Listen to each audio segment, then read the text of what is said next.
Hello and welcome to the Coach Your Kids Right podcast. I am Skip LaCour. I'm so glad you are here. In this podcast, I want to talk about maximizing your child's potential. That's what this is all about, giving you ideas, suggestions, strategies, of being there along with you during the journey for support, for perspective, objectivity, right, to maximize your child's potential to be the best they can be at sports. And why are we doing this?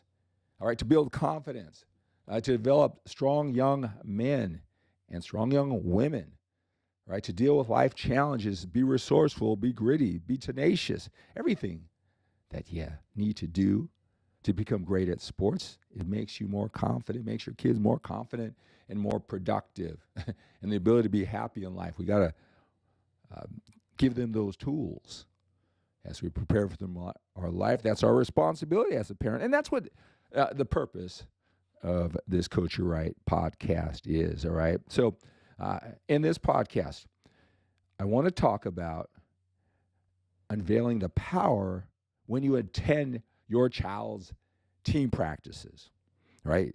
Attending your team practices. Should you do it? How often?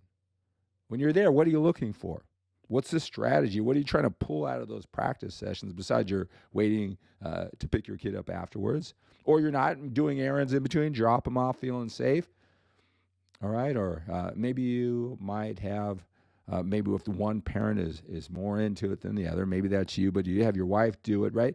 Maybe there's an opportunity, if you can work that out, right, is to be at the practice, know what to look for, and use that as a powerful tool to maximize your child's athletic potential. I'm just giving you some things to think about. Let me just say this. I'll say this over and over and over again. All right, we're all wired differently. We all have different values, priorities, preferences, what we're willing to do in which time frame. As we try to navigate to life more than our child's sports, I understand that there's school, there's their personal development, our lives, our mental health, our financial future. There's so many things to manage. All right, I'm focusing on this one aspect, but I understand. You got to figure it out, what's going to work well for your family, your life, your priorities, your values. I'm offering my perspective in this one area, but I know it's got to be blended in, right? So if this sounds too extreme, it gives you some things to think about that you can adapt. And let me just say this with this Coach Your Right podcast, all of these episodes.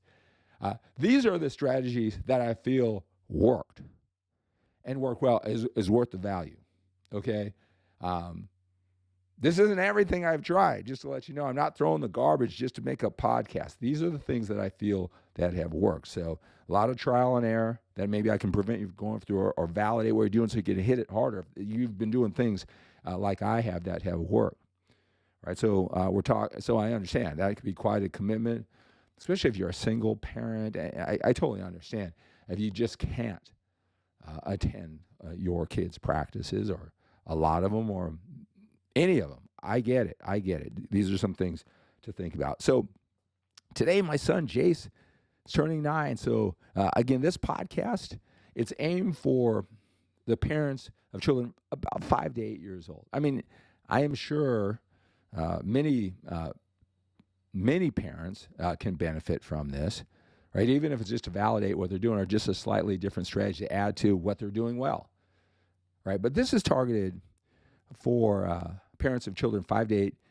just getting to a strong, solid foundation, off to a great start, your first time through. So you don't either have the winning strategy because you had an older kid that went through, or you blew it and you know you blew it, but you have that perspective to learn from, and you're really applying it to your younger child now.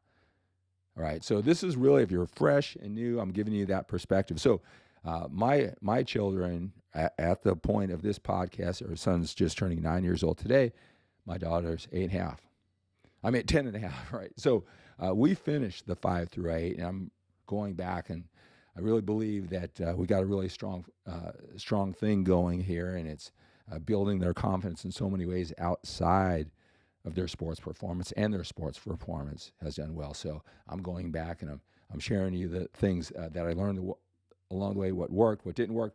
But again, this is a lot of input from people who are in my life too, and making the decisions. Now I'm coming to you to present it, right?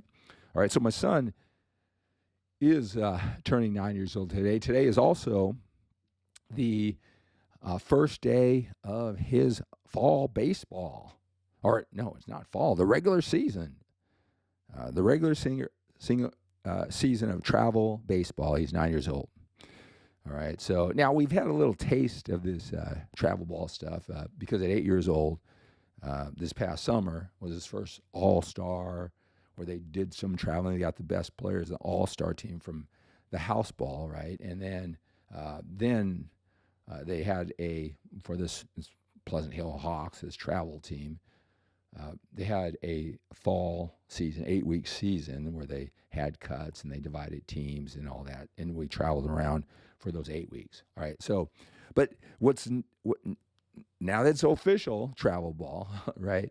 But what's different today is this is the first practice with both of my kids and whatever sport they played that the parents aren't allowed to watch the practices, right? They're closed practices, first time. Even with like his tackle football, the parents could watch. They had it roped off. You really couldn't hear what was going on, but you could see the body language and you can see how well they did. It was from a distance, but this is totally closed. It's the first time I experienced that. It made me really think about will my son Jace, all the things we worked on, all these details, all these next level thoughts that I'm sharing with you, and I'll continue to share with you, that he took to practice. And maybe he didn't do it right the first time. All right, but I was there at the practices to make the adjustments, to emphasize it, prioritizing what I should hammer him about for the 100th time or let that one go for a while, right, doing all that assessment. So the things, again, we talk about reps. We talk about you got to do the reps at home. You can't just, especially when they're young, you can't just put the kid in the one practice a week and then the game and then expect them to do well. You got to touch that ball, I don't know. It really depends on you 4 or 5, 6 times out of the 7 days, right? If you want to give them the best shot, reps make the difference, right? But it's quality reps, not only quality reps at home, but it's also quality reps at practice because, kids are distracted by what's going on, the friendships, a lot of things going on through their head. So they can do the fundamentals that you've worked with them. Footwork, arm position, all these things that make the difference. And you had to tell them 1,000 times at home, and then they get it most of the time at home. Not all the time still, right? But then they come to practice, they'll just totally forget it. Or they don't see certain things. Like, look, we've talked about you doing those butt kickers at the warm-up. It's every practice you have butt kickers. You're not doing them 100%. Do you realize it? Sometimes they don't even realize it, even though you talked about it at home, you corrected it at home. Right, you start adding things like you're not doing the butt kickers right at the beginning. You're not warming up. You're not concentrating. You're not hustling to the coach. You don't have eyes on coach. You're faced away from the coach. All right, you're doing these little antics every time something doesn't go wrong. Something goes wrong, right? You may talk about them, right?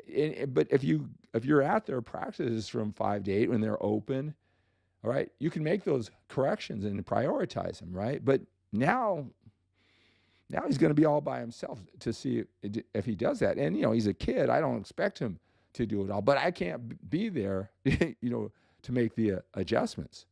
Just last night, he's a third grader playing on a fourth grade CYO basketball team, right? And he's playing well. He's confident. He's mixing right in.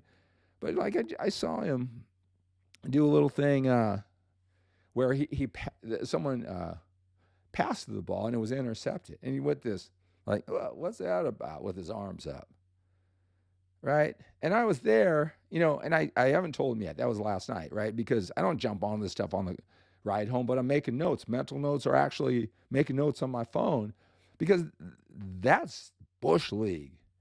He needs to know, and I need to tell him again, when it's the right time, is that number one is you never show up when they do something wrong. How would you like someone doing that in front of your family, in front of their family?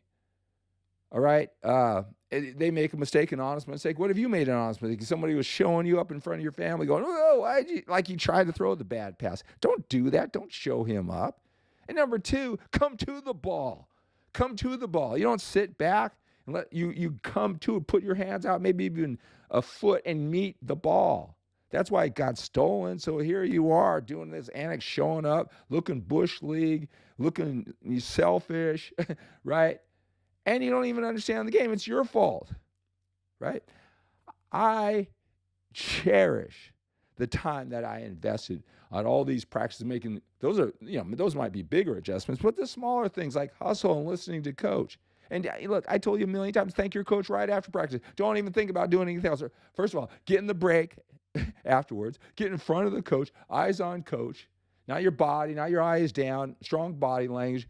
When it's the break, don't do anything else. Don't say goodbye to your friends. Don't look for your bag, whatever. Go thank all of your coaches, right? I can say that a million times, but now he's on his own, right? And they won't get it right. But how much will they not get right, right? You know what I'm saying?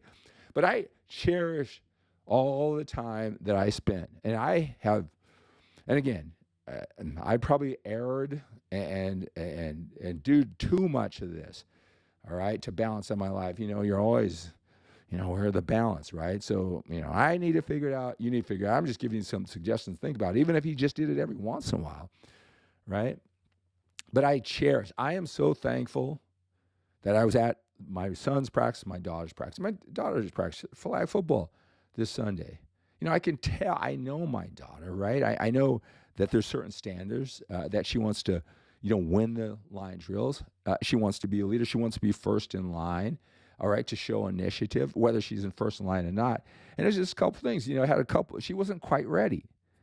Wasn't quite ready for the practice. And, there were some girls beating her. And even if they were maybe cheating or getting a better jump, she got a slow jump. She decided after she was getting, beat, the girls going for it more than her. Oh, whoa, I got to go for this. She's got to know that as they line up. So hopefully learn it next time. All right. And, you jump in that line. She's just a half step off of thinking about it. And that, you got some aggressive girls. That half step makes a difference. But you learn from it, the growth mindset that we talked about. Right? But the point, though, is I can see her body language. I can see her eyes welling up like, man, we're just starting this new season, first practice, and I'm not cutting it. And then the self-doubt coming in and the body language and the eyes and even getting red and tearing. I know my daughter, right? And I asked her about it. I said, look, I could tell, but she came back strong, got in her groove, had a great practice. She just kind of didn't know what she wanted before she entered that situation. She found out, and she had to make the adjustment. But in that moment, I asked her, I said, you were feeling kind of down, and I know why, this, and she admitted to that. I said, how do you think I knew that standing from the side? She goes, what? I said, your body language. I said, I could see your face. You're giving all these signals, slumped shoulders, like kind of the frustration look at how you held your head. No, I wasn't. She can't see. She can't see. I'm glad I was there. Give her something to think about. I'm glad I've gone to all of their practices, no matter what the investment is, because I was able to make those adjustments. They can't see them. They think they're doing it right, no matter how many times you've told them. You just hope that you make these corrections on all these practices and how much of it will stick. I'm very curious of how much this stuff will stick. I got a strategy to help it stick that I want to come to here in a second here or whatever, right? So, think about it if you're new through this. Most of the coaches are volunteer coaches. Right? Sometimes they don't even have enough coaches, and they said, well, you need one, okay, I got the time, or I'll make the time, I'll do it. And I'm not talking their ability to coach the skills to your kids, especially at 5 to 8 years old. All right? Just how to manage kids and more than their own kid and prioritizing and teaching.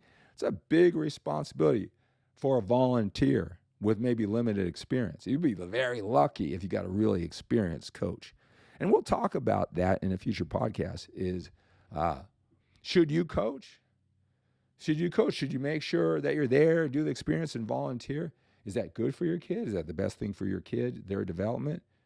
Um, will you show favoritism, daddy ball, and not realize it? Will that be bad for the kid if daddy ball will create political problems, with the parents if you even know about any of that you might reach into, right?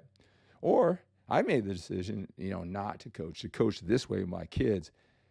So I don't need to have to deal with that.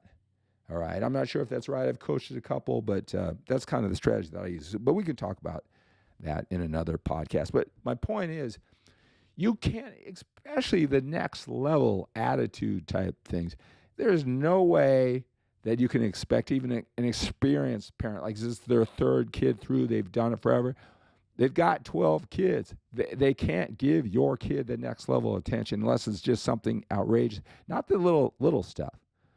I'm very fortunate that my kids give off an energy, and I believe, or I choose to believe, that their coach do take the time because they've got the certain energy and they show up early. They'll stay late. They say thank you. They do these intangibles that they get a little bit of based on their level. They'll get some more coaching, but that's not the coach's job, especially one practice and then one game. It's not the coach's job. So they can learn it through trial and error. They can never learn it. They can learn it over time, or we can speed this up by attending the practices, right? Just give you some things to think about how you manage your time.